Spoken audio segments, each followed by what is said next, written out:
let's talk about translations and translating as a tool for language learning. This is not something I invented. This is something people have been doing since, I think, the Middle Ages, the Romans, the Greeks, and so on, because it's really effective and it's the easiest way to learn to write well in a foreign language.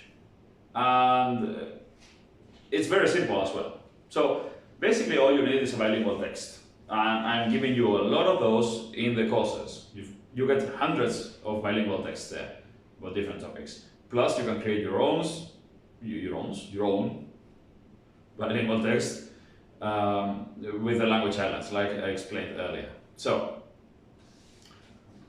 basically you get a text in the language that you're learning. Let's say you learn Portuguese. You have Portuguese here, English, and you get sentences, and you also get sentences here. Same sentences. So, hi, how are you doing? And you got it in Portuguese, you got it in English. And you've been reading, then figuring out what it means, reading it aloud, and so on and so forth, and listening to it. Now, if you want to get really good at this, you cover this. In fact, I give you only the English version, so you can do this exercise. This is a blank slate later on in the course. And so basically, without looking at this, you can do it with your own text that you find and you create, but I give you a lot of those already pre-made translation exercise texts. So without looking at this, you translate this into Portuguese. Yeah. So how you do? Hi, how you doing? And hola, blah blah blah. You write all the sentences. Yeah, I'm going to work. Write it in Portuguese. And once you're done, you look at the original. Take. So let's say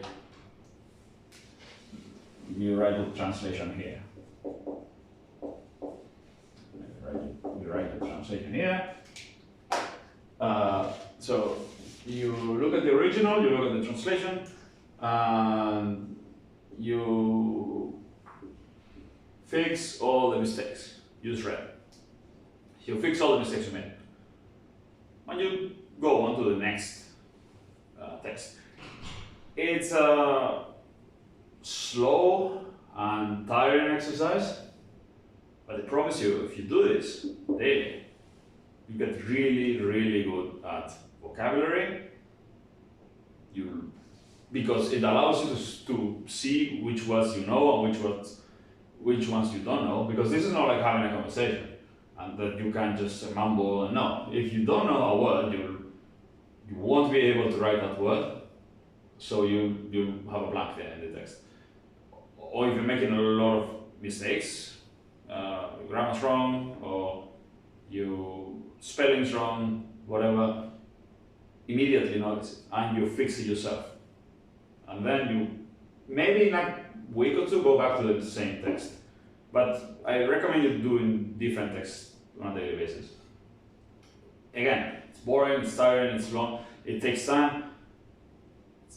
This is only if you want to get really, really good. Like C1, C2 level, you do this all the time for 3 months, you get really good.